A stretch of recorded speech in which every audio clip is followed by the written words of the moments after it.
Magandang araw mga kaibigan.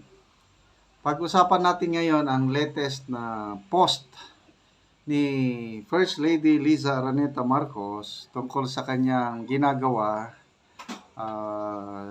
dito sa bansa. Pagpapatunay na nandito na siya talaga. Okay, Liza Marcos official Facebook page posted 2 hours ago. Sabi niya, meeting with Sinigang Incorporated. Hindi yung sinigang na luto Sini from the word cinema and then gang o group. In support of our Filipino film industry. Sinigang Office, Mirax Building, Makati City, 26 March 2025. Ayan nandyan siya wearing blue. She's presiding meeting with the Filipino film industry players. Okay? So, may iba't ibang pictures. Yan. Yan ang mga ka-meeting nyo. Tatawanan sila. Isa-isayin natin mga picture. Okay. Ito. Yan Nandito siya. Nakaupo. Nandyan yung Okay. With this picture, grabe itong mata ni Optic Cinema. Optic Cinema, Optic Politics. May post si Optic Politics 28 minutes ago. Basahin ko lang Sabi niya, latest post of First Lady sa Facebook. First picture. Nasaan ang mga binti at paa ni First Lady? Nagtatanong lamang po at baka mapatawag tayo nito. Matrycom siya. Okay. I-close up ko Yan. Close up na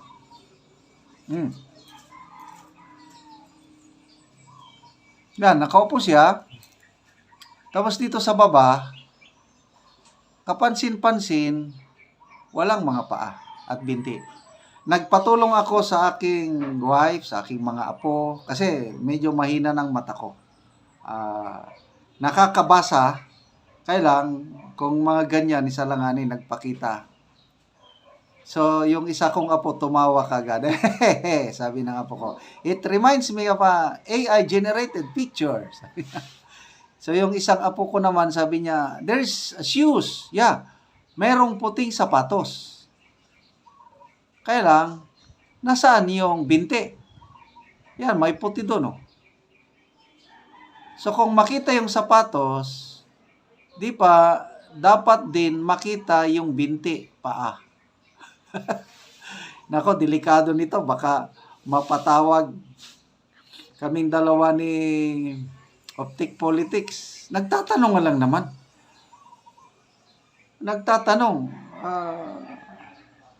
It's good yung ginagawa nila na nagpapakita ng mga pruweba na nandito siya. Kaya lang, pwede ba wag nyo namang insultuhin ang mga Pilipino? Kasi maraming nagbabantay, maraming nagmamasid. Yung isang vlog ko tungkol nito, isang OFW sa, I think, Iraq. Nag-comment siya doon sa isang picture na naipost, yung parang nasa dinner o nasa lamesa may kainan. Na maraming nagpuna, nag-accuse na edited. Sabi ni Yusek Castro na patunayan nyo na edited. The burden of proof goes to the people. Di ba ang burden of proof dapat sa kanila? Kaya ang challenge ng OFW, kayo ang dapat magpatunay na nandito na ang unang ginang sa Pilipinas in just a very simple way, live interview. Ganun lang. Di ba? Ganun lang kasimple. Para matapos na itong issue na ito, ako medyo nagsasawa na rin ako na nagko-content nito Nakakasawa na. Itong post na ito ng First Lady, wala na akong plano na mag-content, mag-vlog. Nung mabasa ko itong post ni Optic Politics na hinahanap yung paa at binti. Ayun, napa-content tuloy ako. Nasaan? Okay, magbasa tayo ng mga comments.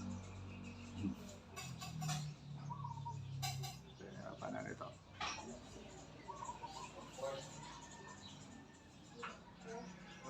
Dalaya. Comments.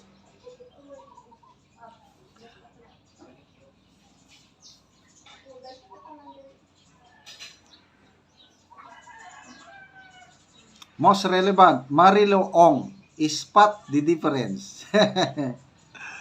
Rebecca Kalyangan, wow, on the go, daming kamiting, ha ha ha. Alma Hamodyong Pe. Palpak gaidit ani, mag-hire kayo ng magagaling na SMM. Ano bang ibig sabihin ng SMM? Taga-edit? Richard Sugbo Jr. Tapos hindi yung braso niya malaki. Yung isa is mas maliit. Ay ako marunong nito. Tingnan nga natin yung braso. Ay dito. Braso. Mas maliit yung isa. Dito sa braso, kung close up look. Hindi pantay yung braso. Paano ba ito? Pasensya na, nagtatanong lang po.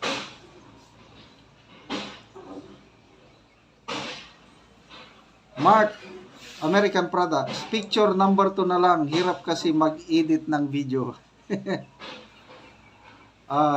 Sole LRK.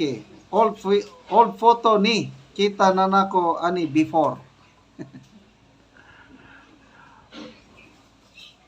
John, Atyas editor, anima, Tarungon edit. Marlo Mercado, ang paa niya, kinain ng buhaya. Roel Reg, edit pa more, gandahan nyo naman ang edit, og medyo kapani-paniwala naman. Okay, in fairness, dito sa mismong page ni First Lady Lisa, yung mga comments dito, talaga ang daming positive comments. Kaya lang, pag tignan mo yung mga nagko-comment, mga wala pang 100 ang followers, more than 100 lang. Anyway, sana matapos ng issue na ito, live interview. Tapos, wala nang usapan. Salamat mga kaibigan sa inyong pagsubaybay sa ating channel. Nakakatulong po kayo ng malaki sa tribong Talanding. Dahil ang sweldo natin is pantulong sa tribo. Namimigay tayo ngayon ng yero at pako para ma-repair ang sira-sirang bahay ng Talanding sa Bukidnon. Panoorin nyo ang video na ito. Sad ni si tatay ang natagaan og yero. Og nagpatukod ni siya og bag-ong balay. Og atong makita mo na ni ang iyang gipatukod nga balay. So natagaan siya og yero. So maayo na gid ni ang iyang balay karon kung maka-atop na siya kay nindot naman ang iyang balay kay bag-o naman siya og tukod. Karon unsa ang inyong maistorya nga karon abot na ang inyong yero? Nakatukod na mog balay. Dako na kayo among pasalamat sa naghatag aning sin. Para among ibalay sa among balay nga tuluan na. Ingon ani ang akong katigwalangon karon pa mi natagaan og sin. Oo. So nalipay ka. 56 lang akong edad. Oo. Kaya pa mi nakadawat sa Idabang. Oo. Salamat Lord kay Salamat po sa napigil mi nag-sponsor sa ko panalangin sa Ginoo. Nagdala ani nga kuan para makaabot sa amoa. Lagi.